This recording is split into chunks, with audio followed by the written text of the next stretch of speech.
এই পৃথিবীতে কেউ কারো নয়। আর যার সাথে তুমি তোমার মন খারাপের কথা শেয়ার করছো, হয়তো একদিন সেই মানুষটাই তোমার মন খারাপের কারণ হয়ে দাঁড়াবে। হাজারটা ভালো কাজ করো, মানুষ সেটা দেখেও দেখবে না।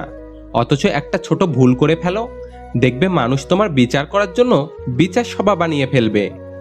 এই তিন ধরনের মানুষের কপালে দুঃখ লেগেই থাকে সর্বদা। এক, যারা কোনোদিন নিজের সাথে হওয়া অন্যায়ের প্রতিবাদ করতে জানে না। দুই, যারা অতিরিক্ত নম্র, ভদ্র এবং বিনয়ী।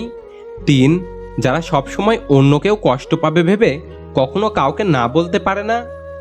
লোহাকে কেউ কষ্ট দিতে পারে না, কিন্তু তার নিজের মরিচিকা তাকে নষ্ট করে দেয়। এভাবে আপনাকেও কেউ কষ্ট দিতে পারবে না, কিন্তু আপনার চিন্তা আপনাকে হারাতে পারে। 20 বছর একটানা পড়লেও পড়ালেখায় মানুষের নেশা হয় না, অথচ 20 দিন ধূমপান কিংবা বাজে নেশা করলেই তাতেই মানুষের নেশা হয়ে যায়।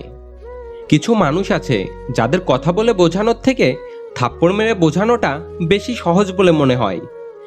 ধাক্কা দিয়ে ফেলে দেওয়ার মতো মানুষের অভাব নেই, কিন্তু পড়ে যাওয়া মানুষের হাতটি ধরে টেনে তোলার মতো মানুষের বড় অভাব। যার বিচার আদালত করতে পারে না, তার বিচার সময় করে দেয়। আর সময় যখন বিচার করে, তখন সাক্ষী প্রমাণের প্রয়োজন হয় না।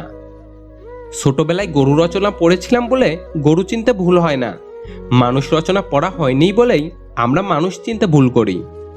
রাগ আর ঝড় দুটোই একই রকম, থেমে যাওয়ার পর বোঝা যায় কতটা ক্ষতি হয়েছে। কষ্ট সহ্য করা মানুষগুলো একদিন সুখী হবেই, কিন্তু যারা কষ্ট দেয় তারা কোনোদিন সুখী হতে পারে না। খাবার যতই দামি হোক, পচে গেলে তার কোনো মূল্য থাকে না। তেমনি শিক্ষা যতই থাকুক, মনুষ্যত্ব না থাকলে তার কোনো মূল্য নেই। পৃথিবীতে এমন কোনো মানুষ নেই যার বুকে এক ফোঁটা কষ্টও নেই।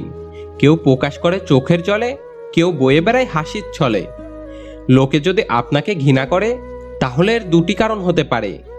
আপনার মধ্যে এমন কিছু আছে যা তাদের পছন্দ নয়, নয়তো আপনার মধ্যে এমন কিছু আছে যা তাদের মধ্যে নেই। মানুষ বড়ই আজব প্রাণী।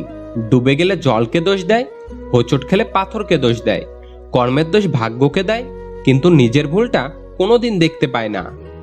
বয়স বাড়ার সাথে সাথে আমাদের হাতে পেন্সিল ছাড়িয়ে পেন ধরিয়ে দেওয়া হয়, কারণ এটা বোঝানোর জন্য যে এরপর ভুল করলে আর মোছা যাবে না।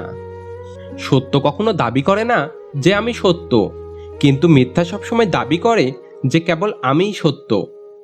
মনে রাখবেন, আপনি কে বা আপনার কি আছে তার উপর আপনার সুখ নির্ভর করে না। আপনার সুখ নির্ভর করে আপনি কেমন চিন্তা করেন তার উপর। খুশি থাকার টিপস: যেখানে তোমার কদর নেই সেখানে যেও না। যে বুঝতে চায় না তাকে বোঝাতে যেও না। যে সত্য বললে রেগে যায় তার রাগ কখনো ভাঙিও না। যে তোমার চোখের নিচে নেমে গেছে তাকে কখনো উপরে তোলার চেষ্টা করো না। জীবনে কোনো সমস্যা আসলে কখনো ভেঙে পড়ো না। যে আবহাওয়ার মতো বদলে যায় তার সাথে সম্পর্ক রেখো না। মন খারাপ হলে ঘুরতে যাও, তবে কাউকে সঙ্গী বানিয়ে মন খারাপের গল্প শোনাতে যেও না। যাকে তুমি ভরসা করে নিজের মন খারাপের গল্প বলবে, দিন শেষে সেই মানুষটাই নতুন করে মন খারাপের কারণ হবে।